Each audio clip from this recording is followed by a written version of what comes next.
કેટલાય દીવા પ્રગટાવ્યા જેની તેમને પોતાને પણ ખબર નથી.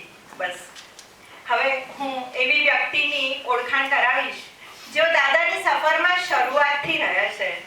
શ્રી મહેન્દ્રભાઈ મહેતા એટલે એવી વ્યક્તિ જે અનેક સાહિત્ય રસિકોને પોતાના ઘરે બોલાવીને સન્માનિત અને પ્રોત્સાહિત કરતા આજે પણ કરી રહ્યા છે.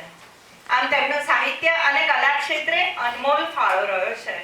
અને મહેન્દ્રભાઈ, તમારા સાથ, સહકાર અને હકારાત્મક અભિગમની આજે પણ આજની પેઢીને જરૂર છે. હું આપને વિનંતી કરું છું, આજના સમારંભના ચીફ ગેસ્ટ શ્રી સુરેશભાઈ પટેલની ઓળખ વિધિ આપ કરશો.